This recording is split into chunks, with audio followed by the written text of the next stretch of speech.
Welcome back, friends. Today's episode will conclude my little mini-series on Ella Fitzgerald. If you missed the first episode, don't you worry your pretty little head about it, because I put a link in the description for you. I left off discussing Ella's busy touring schedule and how it strained her relationship with her son. It also strained her marriage to Ray, and the two divorced after about 6 years in 1952, but remained besties. Ella's touring not only put a strain on her intimate relationships, it was mentally taxing as well. It wasn't easy to be a Black performer during this time, as segregation was still all the rage, and there were plenty of folks that wanted things to remain status quo. Luckily, she had a defender in her corner to help her get the respect that she deserved in her longtime manager, Norman Granz. It was well known on the touring circuit that Ella's manager was a staunch supporter of civil rights and demanded equal treatment for his musicians regardless of their color. He refused to accept any type of discrimination at hotels, restaurants, or concert halls, even when they traveled to the Deep South. And he included a non-segregation clause in contracts with venues. Don't get it twisted though, he was definitely met with some resistance. There is a famous photo of Ella crying and being comforted in jail that showcases some of that resistance, and I'm actually going to tell you the story behind it to give you a more robust picture of what she had to go through. So Ella and a bunch of other musicians are playing a date in Houston with an ethnically mixed audience, and while Gene Krupa's band is performing on stage, a group of armed Texas State Police officers invade the backstage area with the intent to arrest Dizzy Gillespie and Illinois Jacquette because they were playing a game of craps. Now, Ella happened to not be too far from them, and she's just sitting at a table eating a piece of pie. Meanwhile, Norman had been sitting on the side of the stage watching Gene, but he manages to hear the hubbub behind him, so he immediately goes backstage to investigate. The police told him that he was going to be under arrest as well for managing the gambling. Norman then spotted one detective heading towards Ella's bathroom. He moved to block the policeman's path, assuming the cop might be on his way to plant some drugs in the bathroom. The cop asked him what he was doing, and good old Granz responded, "I'm just watching you to see whether or not you try to plant any shit." The cop lost his temper and threatened to shoot him, and he actually put his gun to Norman's stomach. Norman replied, "Well, if you're gonna shoot me, shoot me." So, Norman had some balls. He was neither shot nor arrested, but Dizzy, Illinois, and actually Ella, because I guess she was nearby and they were like, let's get her too, were taken to a cell at the police station on suspicion of illegal gambling. The true motivation behind the arrests was the police department's unwillingness to accept that Jim Crow laws had been cast aside in 1954. So at the station, the three were registered and fined on charges of gambling and were audaciously asked for autographs by the cops before their release. Upon release, they were immediately greeted by a slew of reporters and photographers, which further suggests that the operation had been possibly planned by the cops. Just saying. Anyway, fortunately, they managed to make it back to the concert to perform the second set of the show, and the audience never knew what they had to go through just to entertain them. Norman Granz wasn't the only person that wouldn't allow racism to hinder Ella's career. Marilyn Monroe was another staunch supporter of hers. She called Ella her very favorite person, said she loved her as a person and a singer, and thought she was the greatest, of course.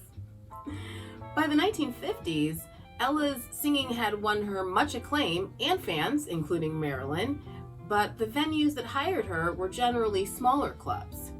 Not to say that Ella didn't want to play bigger ones. In fact, she actually reportedly told her press agent, "I know I make a lot of money at the jazz clubs I play, but I sure wish I could play at one of those fancy places." Not to worry, Ella, it's gonna happen.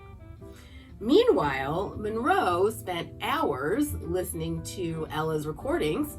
A music coach had recommended this to improve her own singing. And in November of 1954, she finally got to see Ella perform live in Los Angeles for the first time. The two met backstage and became fast friends.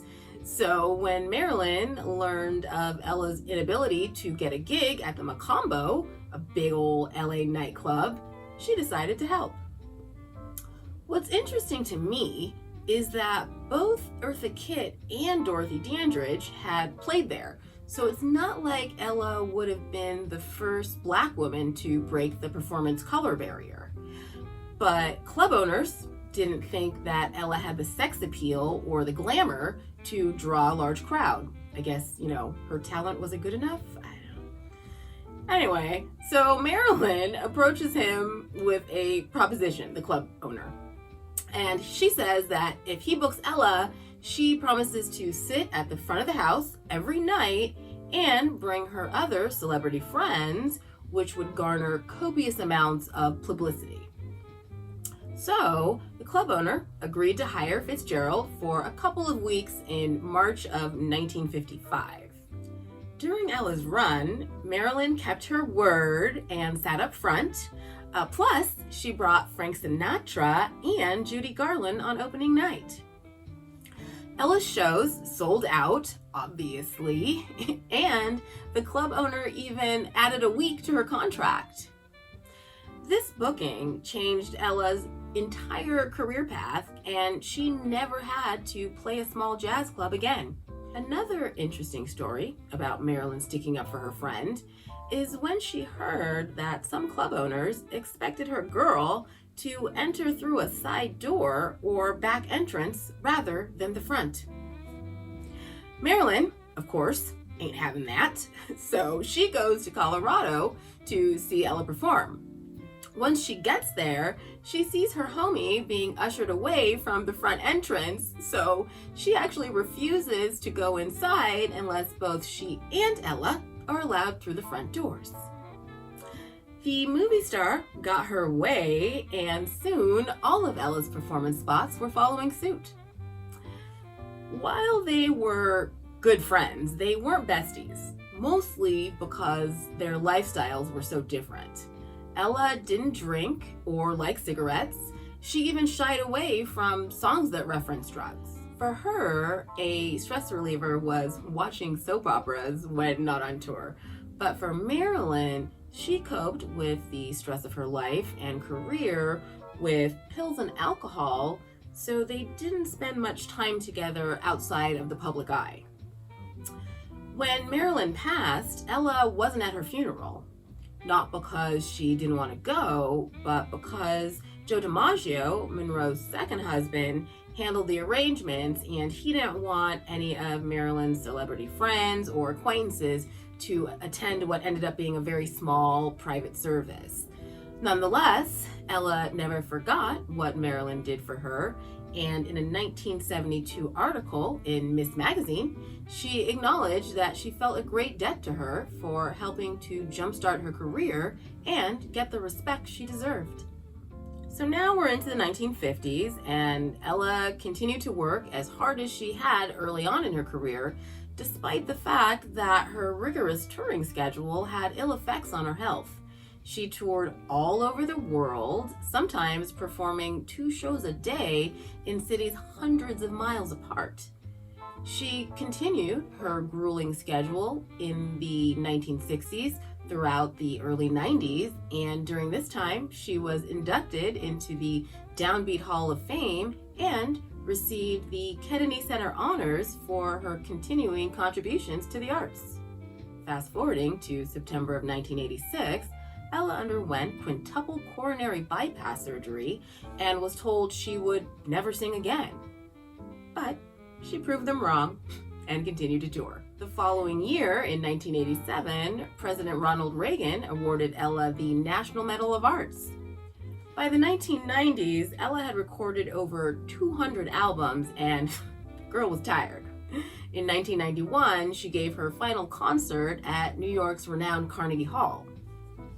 So now she's retired, and during her retirement years, she developed circulatory troubles and was forced to have both of her legs amputated below the knees, and she never fully recovered from that, but she was finally able to relax. She spent hours sitting outside in her backyard and spending time with her son Ray Jr. and her granddaughter Alice, just smelling the air, listening to the birds, and hearing Alice laugh. On June 15th of 1996, Ella Fitzgerald passed away, and the nation mourned the loss of such a phenomenal talent. After a private memorial service in which traffic on the freeway was stopped to let her funeral procession pass, she was laid to rest in the Sanctuary of the Bells section of the Sunset Mission Mausoleum at Inglewood Park Cemetery in Inglewood, California. And there you have it, my dears, the sometimes wonderful, sometimes tragic life of Miss Ella Fitzgerald. I hope you found this little mini-series as interesting as I did when researching it. As always, if you liked what you saw, please like and subscribe. And I'll see you the Friday after next for some more old Hollywood and Black history. I think you're really gonna like this next episode because it's got showgirls in it. See you next time.